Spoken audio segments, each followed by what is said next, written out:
Welcome to the Daily Coffee Pro, friends. Before we get started today, if leadership is something that you are interested in learning this year, head to mapitforward.org/events and check out our upcoming full-day leadership workshop that's happening at Coffee Fest in New York on March the 9th. Alternatively, you can head to coffeefest.com/leadership and get more details there. Also, please head to our show notes and check out how you can support the rural bushfire services and the animal welfare organisations that are helping to combat the bushfires that are happening and continue to rage and ravage through Australia. The communities there need all of our help. Today on the Daily Coffee Pro, we are looking at episode 3 in a 5-part series about coffee professionalism or professionalism for coffee employees. And today we're talking about career mapping. Now, career mapping is a coin that we have kind of termed in the coffee industry for Map It Forward. And we have, by we, I mean me, actually that's not 100% true. We is correct. I have worked with specialists around the industry who I believe are incredibly knowledgeable at what they do for some of the career maps that we have created. Some of them I created on my own, and others I worked with, like the roasting one, I worked with people. The wholesale sales career map I worked with other people on. These are career maps that help you understand how you can determine the flow or work on the flow for your career map over the next 10 years. And it is an incredibly helpful tool for you if you are taking your career really seriously. So in today's discussion, clearly a one-sided discussion, we're going to talk about what a career map is, and we're going to talk about why it's important, and then we're going to talk about how to do it. So what is a career map? A career map, as defined by Map It Forward, is a 10-year map of the next 10 years of your coffee career or your career in coffee. It is broken up into 3 sectors. I affectionately term the first section the puppy years. This is a section for the first 2 years out of the 10 years of your career, and it's focused on building the fundamentals of whatever it is. So if you're an employee as a coffee roaster, the first 2 years are about mastering the fundamentals of roasting, and the career map has very specific details about what that means and how you should go about doing that. But it's not just about mastering the fundamentals of the hard skills, the technical skills of roasting. It's about also mastering some of the soft skills or the fundamentals of the soft skills of becoming a coffee industry professional. So communication and relationship building and networking and all that kind of stuff. If you're a barista, same thing. We talk about the fundamental skills on the hard skills side, the technical skills side, as well as on the soft skills side.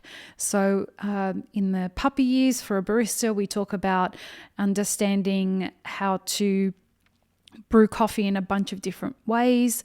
We talk about understanding customer service, the fundamentals of sales, the fundamentals of presentation and cleaning in the cafe. But we also talk about the soft skills, so open-minded learning, so that you don't stick hard and fast into one way of brewing coffee, but you keep your mind open into the evolving trends and knowledge acquisition around what's happening with coffee. So we're going to continue to develop more maps as we go. But then we move into the next section, which is the next 3 years of your career as a coffee industry professional. And we call those the mid-career years. And they are years 3 through 5 inclusive. And they are the years where you are skill development. So it is building on the fundamentals.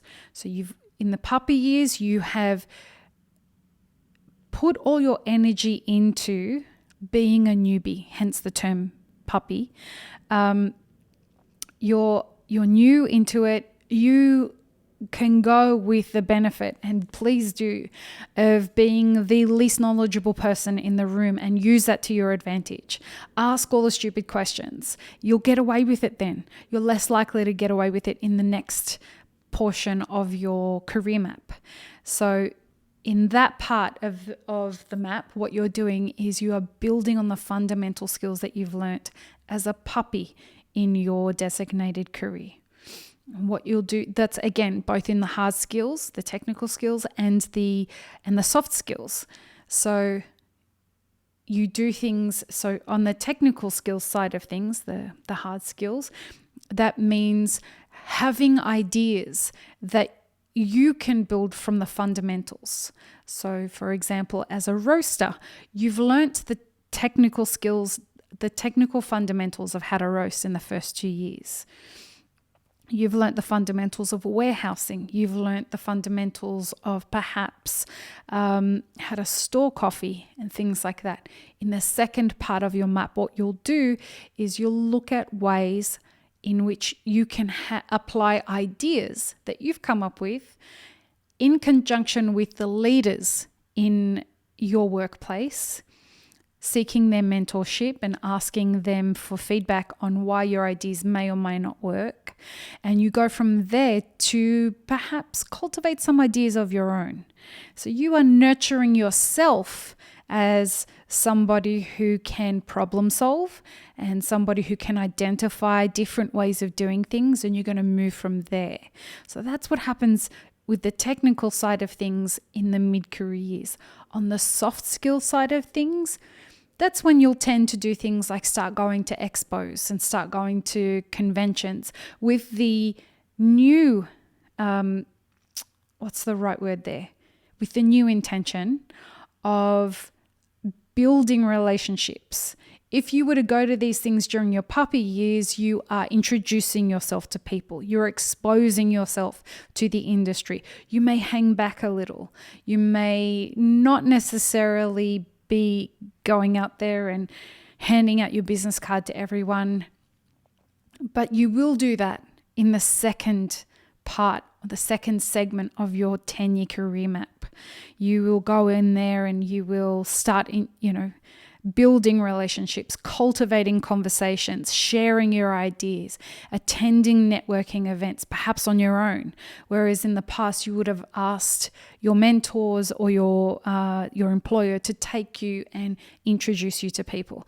You're a little bit more on your own. Not that you'll go on your own, but you are holding your own more in your mid-career years. And then we move on to the final stage, which is the whole second half of your map, the whole year 6 to year 10, which is 5 years. And we call those the pro years.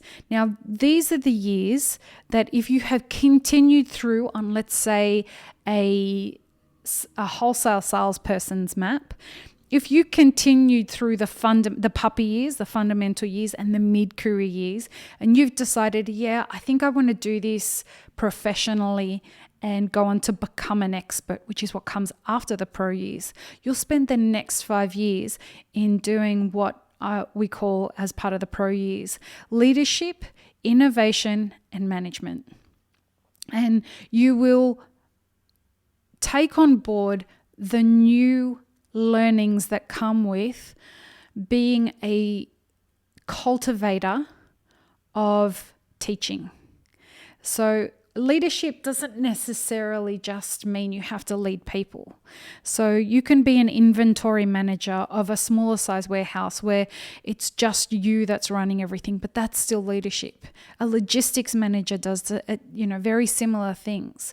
Someone who is a green buyer is also somebody who leads most of the time on their own in the second half of their map, but they're leading with regards to managing a lot of finances and leading with regards to making decisions on where money should be spent. They do that usually in the second half, the third segment, which is the pro years of a career map. There's a lot of responsibility that comes with being on a career path for that period of time.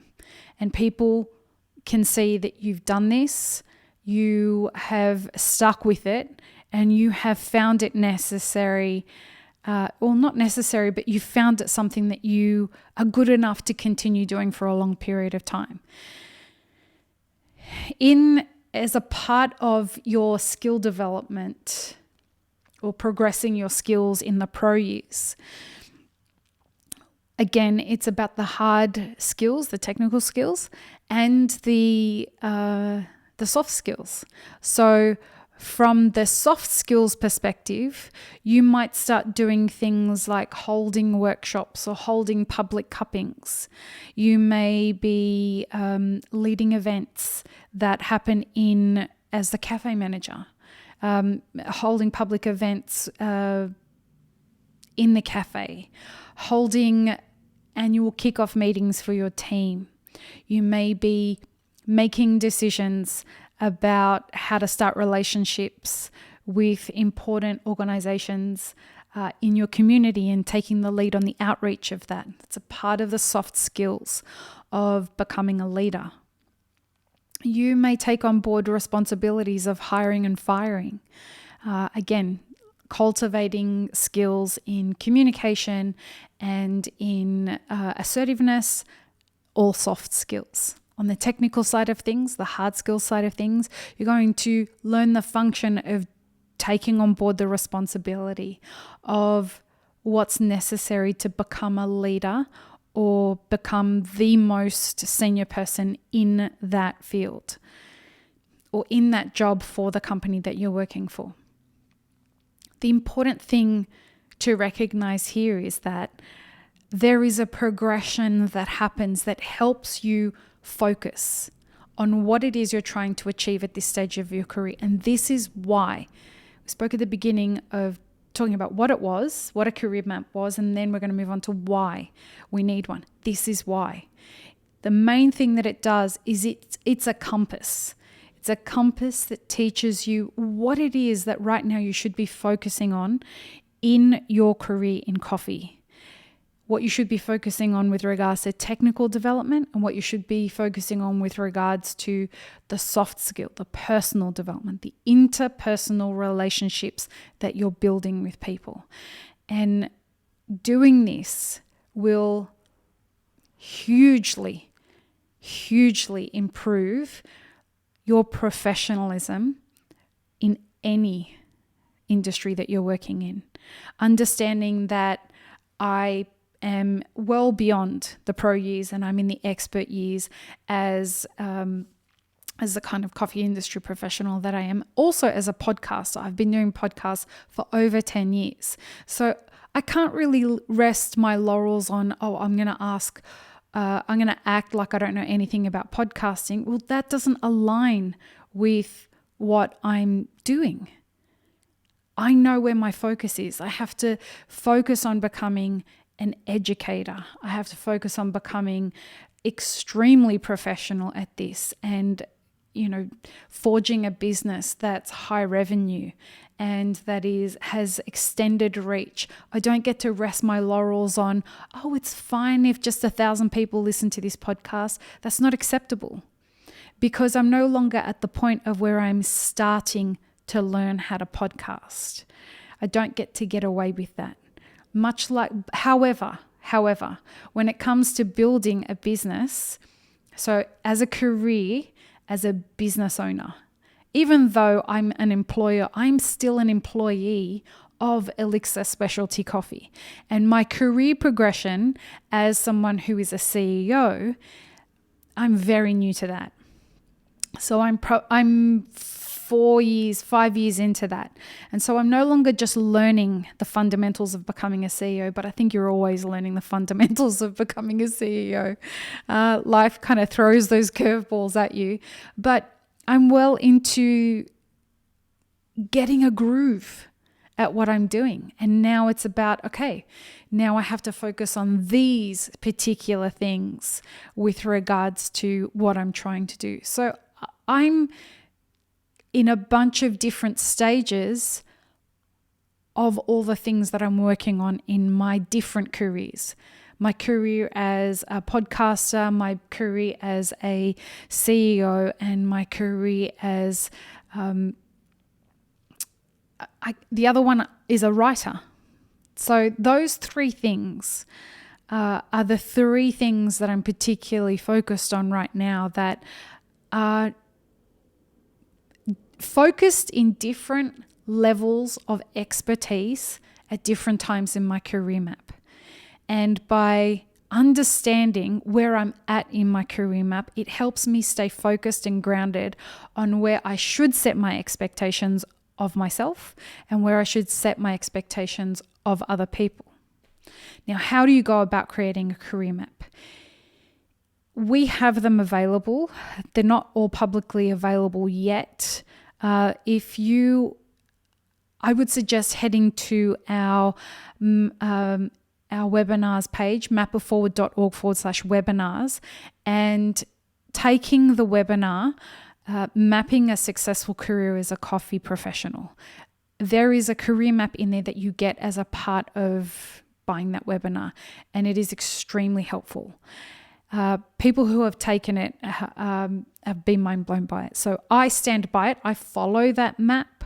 I write career maps for everything that I'm doing. I check in with my career map every year and a couple times a year, just to make sure that I am focused on nailing what it is I'm trying to achieve and learn this year.